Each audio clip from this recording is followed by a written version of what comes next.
रजीम बिस्मिल्लाहिर्रहमानिर्रहीम। अल्हम्दुलिल्लाह, आज भी मैंने अपने मीडिया के दोस्तों को, जैसा कि मैं हमेशा कहता हूँ, कि गवर्नर हाउस का कोई भी इनिशिएटिव मेरे मीडिया के भाइयों से ढका छुपा नहीं है, क्योंकि हम मेरिट के ऊपर यकीन रखते हैं। हमने जहाँ आईटी के 50,000 बच्चों को यहाँ पर आपकी अकब में ही आप देख सकते हैं यूनिवर्सिटी का क़याम किया, जहाँ हमने राशन डिस्ट्रीब्यूशन में 4.5 लाख लोगों को राशन दे दिया। अल्हम्दुलिल्लाह, अल्लाह ताला ने दिलवाया। जहाँ पर बेल ऑफ होप अपना काम कर रही है और 16 लाख से ज़ायद, मतलब आज मुझे एमएस साहब ने फ़िगर दी है कि 16,75,000 लोग गवर्नर हाउस में आ चुके हैं, अफादा हासिल कर चुके हैं, गवर्नर हाउस देख चुके हैं। कि हम उन लोगों को जो पिछले साल अपनी मोटर बाइक से महरूम हो चुके हैं, उनको गवर्नर हाउस से ये सिलसिला जारी और सारी रखेंगे। इससे पहले भी हमने इवेंट किया और उसके बीच में भी कई सौ लोग हमारे पास आते रहे, हम उनको बाइक्स देते रहे। आज भी कई लोग यहाँ पर आ गए हैं जिनको ये यहाँ रखी हुई मोटर बाइक्स दी जाएंगी और ये सिलसिला इंशाअल्लाह ताला चलता रहेगा।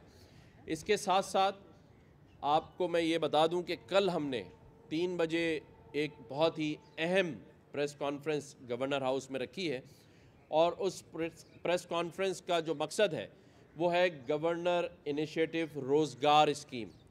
और रोज़गार स्कीम को जब कल हम आपके सामने उसका बयानिया रखेंगे तो हम पूरे पाकिस्तान को हैरान कर देंगे, पूरे पाकिस्तान के बैंकिंग निज़ाम को भी परेशान कर देंगे कि हम किस तरह से इस शहर, इस सूबे के बेरोज़गार नौजवानों को, जिनके पास कोई टैलेंट है, कोई प्रपोज़ल है, अगर वो परेशान हैं और उन्हें कहीं से नहीं मदद मिल रही है तो अल्लाह की तरफ से उनको मदद मिलने जा रही है और इंशाअल्लाह ताला कल उस पर तफसीली मैं बातचीत करूँगा।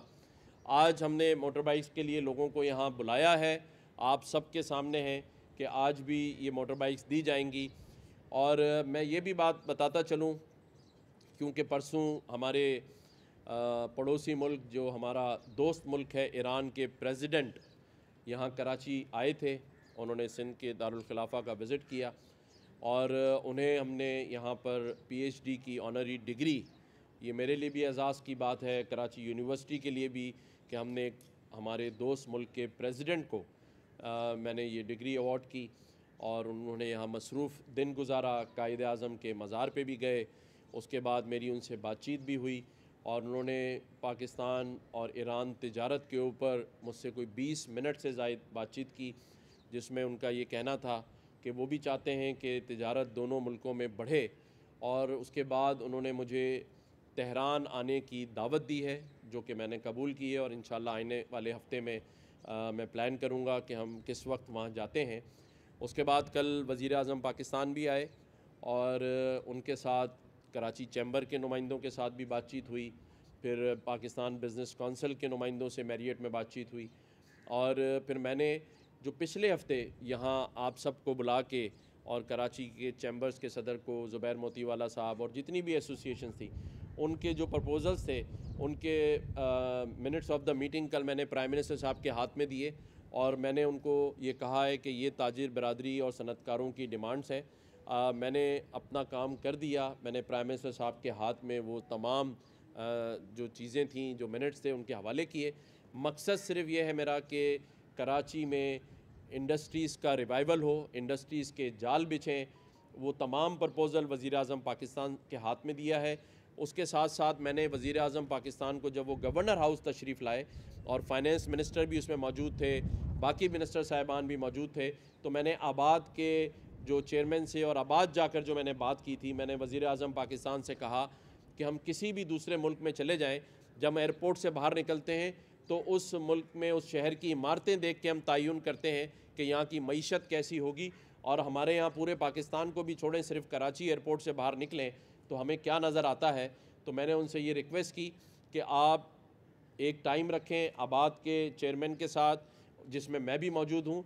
तो मेरा जो ये एक इनिशिएटिव है जिसे आबाद ने इंडोज़ किया है कि 100 इमारतें और 100 मंजिला हों, शारह फैसल पूरा इससे भरे, तो उसमें जो इश्यूज़ हैं कि हाइट रिस्ट्रिक्शंस हैं और मुख्तलिफ एरियाज़ हैं शाहर फैसल पे, डिपार्टमेंट्स के रोड्स हैं, तो उस पर प्राइम मिनिस्टर साहब ने मुझे कहा है कि मई के फर्स्ट वीक में मीटिंग रखेंगे जहां ये वाला इशू भी हम हल करेंगे कि जहां हाइट रिस्ट्रिक्शंस हैं उसको एक यूनिफॉर्म कर दिया जाए, ताकि ये जो आबाद ने मुझे कहा कि अगर ये एक इशू हल हो जाए तो हम बिल्डिंग्स बनाने के लिए तैयार हैं। तो अगर कराची में 100 मंजिला 100 इमारतें बनती हैं, इसी तरह से इंडस्ट्रीज़ का जाल बिछता है और एक मिडिल क्लास शख्स जो बच्चा नौजवान यूनिवर्सिटी से फ़ारिग हो और उसे रोज़गार ना मिले, उसके हल की बात हो, और उसके बाद ये जो आईटी का इनिशिएटिव चल रहा है, रोज़गार का इनिशिएटिव चल रहा है, तो मैं समझता हूँ कि पूरी कोशिश रात दिन दिल से मैंने की है और मैं कर रहा हूँ, मेरी टीम कर रही है, और मैं उम्मीद करता हूँ कि अल्लाह ताला इसमें हमारी मदद करता रहेगा। हम इसी तरह से लोगों के लिए रोज़गार का ज़रिया बनते रहेंगे, लोगों के लिए जो सनतकार हैं उनके लिए इंडस्ट्रीज़ का जाल बिछाने का ज़रिया बनते रहेंगे। बाकी आप सहाफ़ी भाई मौजूद हैं, अगर कोई सवाल करना चाहे तो कर सकता है। बिस्मिल्लाह। बताइएगा कि के मसाले वो दूसरी जानिब हमारे बॉर्डर पर दहशतगर्द मुसलसल फोर्सेस पर हमला कर रहे हैं और खुसूसन वजीरिस्तान और यहाँ पर लारे मेहमान यहाँ मौजूद थे, उस वक्त भी ऐसे वाक़यात हुए। क्या कहेंगे कौन से अनासर? देखें, बैरूनी ताकतें तो कभी नहीं चाहेंगी।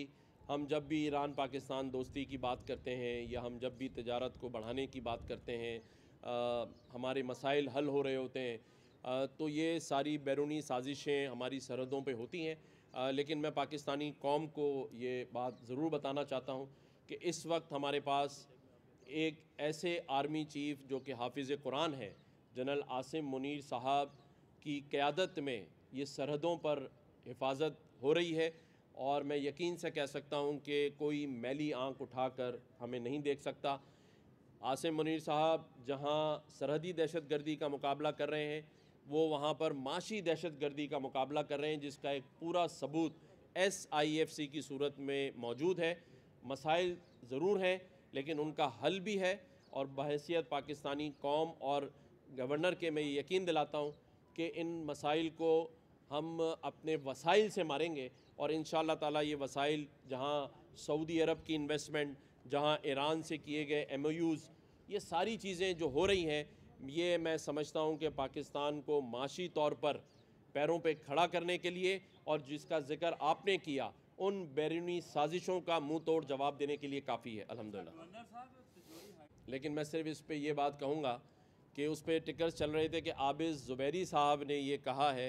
मैंने आबिद ज़ुबैरी साहब को टेलीफ़ोन किया, हमारे बिज़नेस रिपोर्टर सारे मौजूद थे। आबिद ज़ुबैरी साहब ने कहा है कि मैंने ऐसी कोई बात नहीं कही, ना मैंने आपका नाम लिया है, और मैं यहाँ मीडिया के सामने ये चैलेंज कर रहा हूँ कि ना तो तिजोरी हाइट में मेरा कोई ज़िक्र है, ना मेरा नाम है, ना वो मेरी है, ना मेरी फ़ैमिली का उससे कोई ताल्लुक़ है, ना मेरी अहलिया की है। तो मैं बिल्कुल सख्ती से इसकी मज़म्मत मेरा तर्जुमान कर भी चुका है और मैंने भी कर दी है। जिस साहब ने वहाँ नाम लिया है उनको सभी जानते हैं कि वो किसके आदमी है और ये काम वो कब करते हैं जब उन्हें कहा जाता है। लेकिन अल्हम्दुलिल्लाह मैं तमाम पाकिस्तान के इदारों को और तमाम मीडिया के हाउसेस को ये कहता हूँ कि ना तिजोरी हाइट्स मेरा है, ना मेरी अहलिया का है, जिस पर इंक्वायरी जो कर सकता है करे। शुक्रिया। देखें जी, आप ऐसा सवाल पूछ रहे हैं जिसमें ना आपको ना मुझे अगले मिनट का अपनी ज़िंदगी का नहीं पता। अल्लाह ताला सभी को ज़िंदगी और सेहत देता है। सारी ज़िंदगी ना मैंने रहना है ना कोई रहा है। बात यह है कि अगले घंटे तक आप मुझसे सवाल पूछें कि ये इनिशिएटिव जारी रहेंगे या नहीं रहेंगे, तो जिस वक्त भी मुझे यहाँ से जाना हुआ, ये मेरा वादा है कि ये सारे काम उससे 1 घंटे पहले तक भी जारी हो सारी रहेंगे। शुक्रिया। ये बताइएगा कि स्ट्रीट क्राइम की वारदातें हो रही हैं, आज सुबह भी एक शहरी जमाखोरी नौजवान ने पुलिस की कारकर्दगी को क्या समझते हैं, क्या देखते हैं? मुलाकातें भी होती हैं आपकी, आएगी तो तमाम चीज़ें होती हैं, उसके बावजूद स्ट्रीट क्राइम बढ़ गया शहर के अंदर। देखें, स्ट्रीट क्राइम मौजूद है और उस पर सिंध गवर्नमेंट काम कर रही है। इन 2 दिनों में मेरी मुराद अली शाह साहब से बहुत ज़्यादा बातचीत रही। एयरपोर्ट पर भी हम साथ ईरानी प्रेसिडेंट के इंतज़ार में थे, सी ऑफ के टाइम पे भी थे। मुराद अली शाह साहब ने मुझे बताया कि हम इस पर काफ़ी काम करें, और इवन आईजी साहब भी मौजूद थे।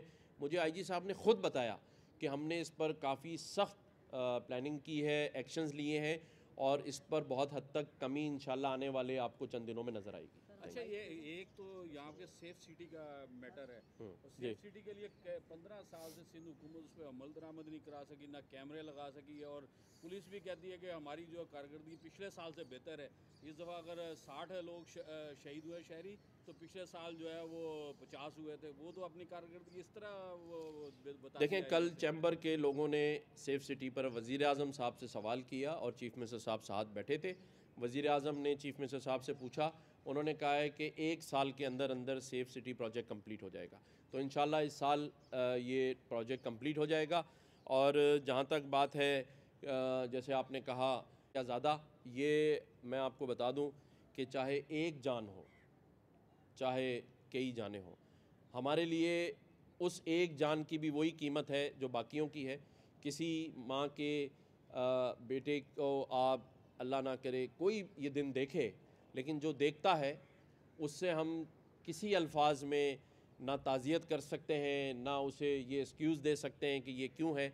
मैं आज इस शहर में टारगेट किलिंग से मारे गए जितने भी अफराद हैं उनके लवाहिकीन से माफ़ी भी मांगता हूँ, ताज़ियत भी करता हूँ, और इस अफसोस के साथ कि हम नहीं कुछ कर सके, लेकिन पूरी कोशिश करेंगे कि आइंदा किसी माँ की कोख उससे ना उजड़े।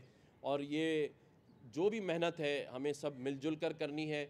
जहाँ तक आवाज़ उठाने की बात है, मैंने हमेशा कहा है कि मैं ये आवाज़ उठाता रहूँगा, क्योंकि मैं इस कराची का बेटा हूँ। जहाँ भी जुल्म होगा, ज़्यादती होगी, वहाँ जाऊँगा भी, आवाज़ भी उठाऊँगा और उनके मसाइल भी हल करूँगा। मैं यहाँ नहीं कहना चाहता, लेकिन जितने भी लोग इस वारदातों में कत्ल हुए हैं वहाँ मैं गया भी हूँ, और हमने माली मदद भी अपने दोस्तों के साथ मिलकर उनकी की है, और इंशाअल्लाह ताला ये आगे भी जारी सारी रहेगी। Thank you sir, thank you. ये आखिरी सवाल है।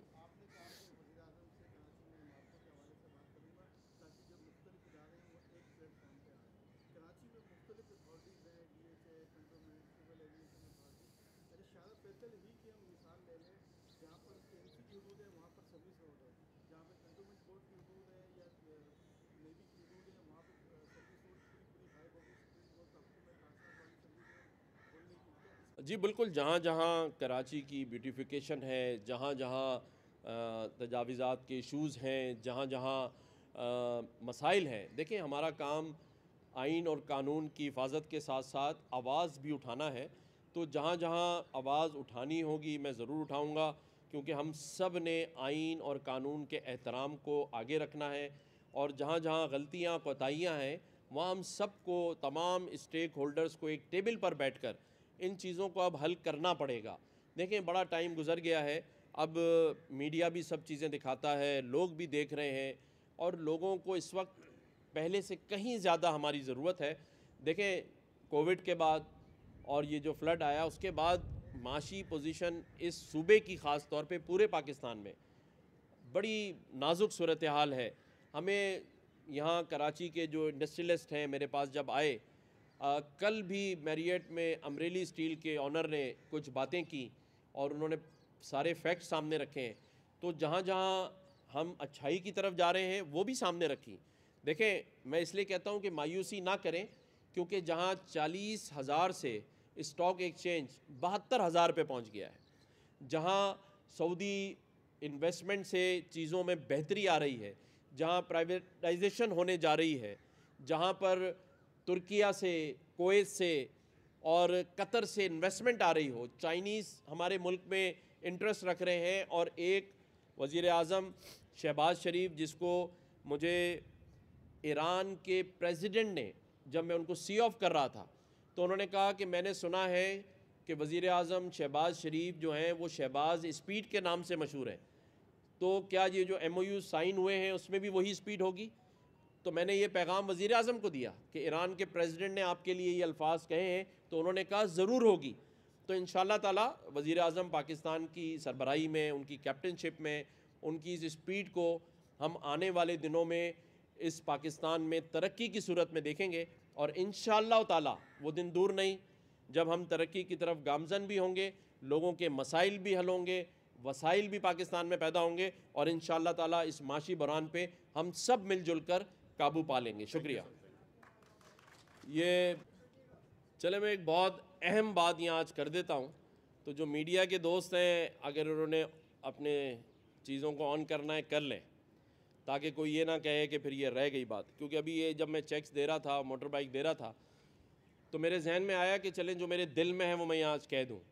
देखें, ये सारे इनिशिएटिव्स आप सबको नज़र आ रहे हैं, लेकिन मैं ये देख रहा हूँ कि पिछले कई दिनों से सोशल मीडिया पर कुछ यूट्यूबर्स को, जो कि उसका हिस्सा बन रहे हैं, मुख्तलिफ़ बातें मेरे हवाले से की जा रही हैं।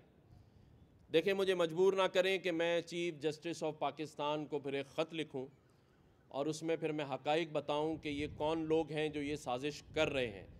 लेकिन मुझे फ़र्क कोई नहीं पड़ता, मैं ये काम करता रहूँगा जैसे अभी कर रहा हूँ।